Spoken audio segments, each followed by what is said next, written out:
வணக்கம், இது ஆர்த்தி கஃபே. இன்றைக்கி நாம் என்ன பார்க்க போகிறோம் அப்படின்னா, மோர் குழம்பு எப்படி வைக்கிறதுன்னு பார்க்க போகிறோம். மோர் குழம்பு செய்ய தேவையான பொருட்கள்: தயிர். நான் வந்து இது 1/2 லிட்டர் பால் காய்ச்சி உர ஊற்றி எடுத்து வச்சுருக்கேன். 1/2 கிலோ பூசணிக்காவை இந்த மாதிரி பீஸில் நறுக்கி எடுத்து வச்சுருக்கேன். தாளிப்பதற்கு ஒரு 2 டீஸ்பூன் ரீஃபைண்ட் ஆயில், ஒரு வரமிளகா, 1/2 டீஸ்பூன் எண்ணெய், 2 கொத்து கருவேப்பிலை, மஞ்சப்பொடி 1/2 டீஸ்பூன். அரைத்து கொள்வதற்கு என்னென்ன பொருள் தேவை அப்படின்னா, 2 டீஸ்பூன் துவரம்பருப்பு, 1 டீஸ்பூன் கடலைப்பருப்பு, 1 டீஸ்பூன் வர கொத்தமல்லி, 1 டீஸ்பூன் ஜீரகம், ஒரு 100 கிராம் அழுத்தமாக பேக் பண்ண துருவின தேங்காய், ஒரு 3 பச்சை மிளகா, ஒரு இந்த சைஸ்க்கு தோல் சீவின இஞ்சி. இதுதான் நம்ம அரைக்கிறதுக்கு தேவையான பொருட்கள். அதுக்கப்புறம் தண்ணி. நான் 1/2 லிட்டர் தயிர் எடுத்துருக்கனால, கெட்டி தயிர் எடுத்துருக்கிறனால 1/2 லிட்டர் தண்ணி எடுத்திருக்கேன். இப்போ இந்த அரைக்க வேண்டிய பொருட்களில் உப்பு தேவையான அளவு. இந்த அரைக்க வேண்டிய பொருட்கள் இருக்கு இல்லையா, அதாவது என்னென்னா துவரம்பருப்பு, கடலைப்பருப்பு, வர கொத்தமல்லி, இந்த 3ம், அது கூடவே இந்த 3 பச்சை மிளகாவையும் நம்ம என்ன பண்ணிடலாம் அப்படின்னா, ஒரு 1/2 மணி நேரம் ஊற வச்சு எடுத்து வச்சுக்கலாம். அதே மாதிரி இந்த பூசணிக்காவை நல்லா ஒரு தேவையான அளவுக்கு உப்பு, மஞ்சப்பொடி போட்டு ஹை ஃப்ளேமில் 2 விசில் விட்டு ஆஃப் பண்ணி தானாகவே எல்லா பிரச்சனையும் போட்டோம் வேக வச்சு எடுத்து வச்சுக்கலாம். இந்த தயிரை நல்லா சிலுப்பி, நல்லா அங்கே கட்டி இல்லாமல் சிலுப்பிட்டு அது கூட இந்த 1/2 லிட்டர் தண்ணியையும் ஊற்றி டோட்டலாக 1 லிட்டராக ஆக்கி சிலுப்பி எடுத்து வச்சுப்போம். இப்போ இதில் வந்து நம்ம தயிர் நான் எதுக்காக எப்படி யூஸ் பண்ணியிருக்கேன் அப்படின்னா, மோர் குழம்பு செய்யணும் அப்படிங்கிறதுக்காகவே தயிரை உர ஊற்றி எடுத்து வச்சுருக்கேன். சில சமயம் வந்து நமக்கு தயிர் வந்து நிறைய ஆயிடுச்சு அப்படின்னா அப்பயும் நம்ம மோர் குழம்பு செஞ்சுக்கலாம். அப்போ வந்து தயிருக்கு வந்து திக்னஸ் பத்தலை அப்படின்னு நம்ம யோசித்தோம் அப்படின்னா, நம்ம ஊற வைக்கிற பொருளோட ஒரு டீஸ்பூன் பச்சரிசியை சேர்த்து ஊற வச்சுக்கலாம். அப்போ அது வந்து எப்போ அப்படின்னா, ரொம்ப வந்து நீர்க்க அந்த தயிர் வந்து கொஞ்சம் கம்மியாக இருக்குது, நீர்க்க ஆக்கும் பொழுது ரொம்ப நீர்க்காயிடுது, அது திக்னஸ் தேவை அப்படின்னா நம்ம கொஞ்சோண்டு அரிசியை வந்து இது யூஸ் பண்ணிக்கலாம். இப்போ நான் பர்பஸ்ஃபுல்லாக மோர் குழம்புக்காக நான் தயிரை உர ஊற்றி எடுத்து வச்சுருக்கிறதுனால நான் அரிசியை யூஸ் பண்ணல. இந்த தயிர் நான் என்ன பண்ணியிருக்கேன்னா, 1/2 லிட்டர் பாலை நல்லா கெட்டியாக காய்ச்சி அந்த ஆடையோட ஆற வச்சு நல்லா கெட்டி தயிர் ஊற்றி நைட்டு உர ஊற்றி காலம்பரை எடுத்து வச்சுருக்கேன். ஸோ அந்த மாதிரி தயிர் வந்து நல்ல டேஸ்டியாக இருக்கும். ஸோ இப்போ இந்த நம்ம சொன்ன வேலை எல்லாத்தையும் முடிச்சுட்டு மோர் குழம்பை எப்படி வைக்கிறதுன்னு பார்க்கலாம். இப்போ நான் அந்த தயிரை சிலுப்பி 1/2 லிட்டர் தண்ணியும் சேர்த்து நல்லா எடுத்து வச்சுட்டேன். மோரை சிலுப்பி வச்சுருக்கேன். பூசணிக்காவை நல்லா 2 சவுண்டு ஹை ஃப்ளேமில் 2 சவுண்டு விட்டு அப்படியே ஃபுல்லாக தானாகவே ப்ரெஷர் போகிற வரைக்கும் விட்டு எடுத்து தண்ணியை வடித்து எடுத்து வச்சுட்டேன். தண்ணியோடு இல்லை, அதில் இருந்த தண்ணியை வடித்து எடுத்து வச்சுட்டேன். நான் தெளித்தது வந்து 1 கை ஜலம்தான். பூசணிக்காவே தண்ணி விடும், அதை நீக்கிட்டு நம்ம பூசணிக்காவை மட்டும் எடுத்து வச்சுக்கணும். அப்புறம் அந்த ஊற வச்சோம் இல்லையா 1/2 மணி நேரம், கடலைப்பருப்பு, துவரம்பருப்பு, தனியா அதாவது வர கொத்தமல்லி, பச்சை மிளகா, அதை வந்து நான் அந்த மிக்ஸி ஜாரில் சின்னதில் எடுத்திருக்கேன். இதை என்ன பண்ணணும் அப்படின்னா, ஊற வச்சதை மட்டும் முதல்ல கொஞ்சம் மசிஞ்சதுக்கப்புறமா அரைச்சிட்டு கொஞ்சம் மசிச்சதுக்கப்புறம் அது கூட தேங்காய், இஞ்சி, ஜீரகம் இது எல்லாத்தையும் போட்டு ரொம்ப வழவழன்னு அரைக்க வேண்டாம், கொரப்பாக அரைச்சி எடுத்துக்கணும். ஸோ இப்போ அந்த கொரப்பாக அரைச்சி எடுத்துட்டு எப்படி இதில் சேர்க்குறது அப்படின்னு பார்ப்போம்.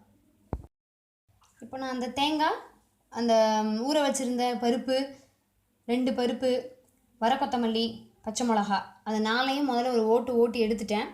அதுக்கப்புறம் தேங்காய், இஞ்சி, ஜீரகம் அதை சேர்த்து ஓட்டி இந்த மாதிரி கொரப்பாக பார்த்தா தெரியும் உங்களுக்கு, நல்லா மசியே இல்லை, கொரன்னு அரைச்சி வச்சுருக்கேன். ரொம்ப மசியே இல்லாமல் கொஞ்சம் கொரப்பாக எடுத்திருக்கேன்.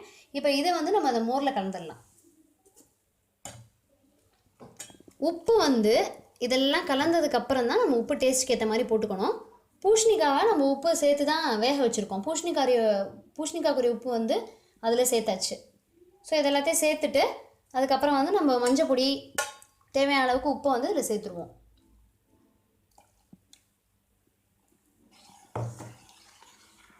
இதை நல்லா கலக்கிக்கலாம். இதை கலக்கிட்டு பூசணிக்காவையும் ஆட் பண்ணிடலாம்.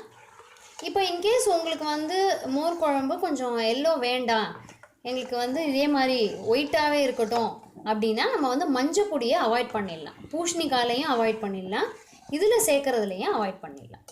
கலர் வேணும் அப்படிங்கும்போது நம்ம சேர்த்துக்கலாம். இப்போ பூசணிக்காவையும் சேர்த்துடலாம்.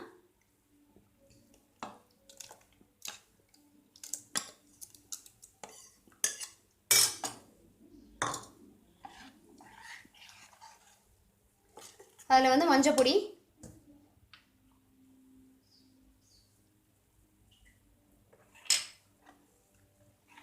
நல்லா அந்த கட்டி இல்லாமல் கரைச்சிக்கணும் மஞ்சள் பொடியை.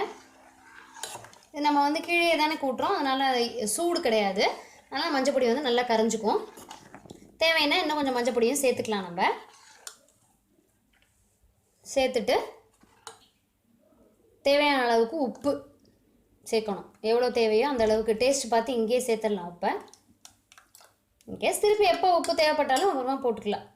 நம்ம வந்து இங்கே நிறைய பொருட்கள் இதில் சேர்த்துருக்கோம் அரைச்சி, அதனால் அதுக்கு தேவையான உப்பு வந்து டேஸ்ட் பார்த்து சேர்த்துக்கணும். ஸோ உப்பு சேர்த்துப்போம்.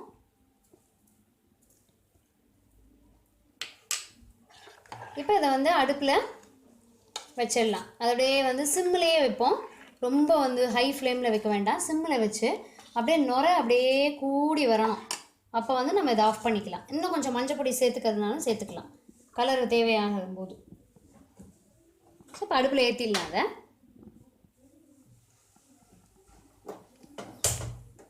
சிம்மிலேயே வச்சு வைப்போம்.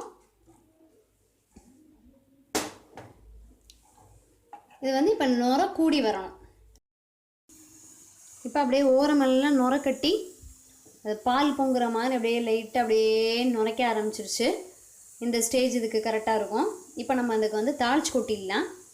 அப்படியே பாருங்கள், ஓரமெல்லாம் நல்லா அப்படியே பொங்கி நல்லா நுழைச்சிருச்சு. இப்போ இதுக்கு வந்து நம்ம தாளிச்சு கொட்டிட்டோம் அப்படின்னா முடிஞ்சிடும். ஸோ இப்போ அதை ஆஃப் பண்ணிடலாம். அடுப்பை ஆஃப் பண்ணிவிட்டு பக்கத்தில் வந்து எண்ணெய் வச்சுருக்கேன் தாளிக்கிறதுக்கு. கடுகு சேர்த்துருவோம். கடுகு பொரிஞ்சாச்சு. இப்போ அந்த பச்சை மிளகா வர மிளகாவையும் கருவேப்பிலையும் சேர்த்துடலாம். இப்போ இதை வந்து மோர் குழம்புல ஆட் பண்ணிடலாம்.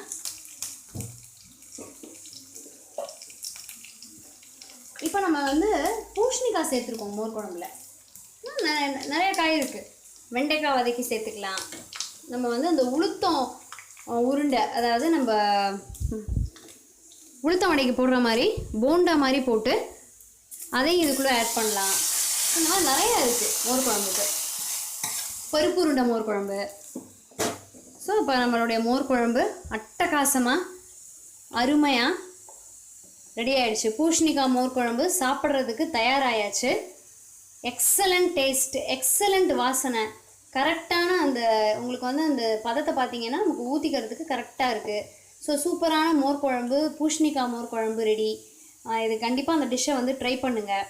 இது சாதம் சூடாக சாதத்தில் போட்டு சாப்பிட்றதுக்கும் டேஸ்டியாக இருக்கும், தோசைக்கு தொட்டு சாப்பிட்றதுக்கும் எக்ஸலண்ட்டாக இருக்கும். மோர் குழம்பு வந்து ஒரு அருமையான டிஷ்ஷு. அதனால் நீங்கள் கண்டிப்பாக அதை வந்து ட்ரை பண்ணி பாருங்கள்.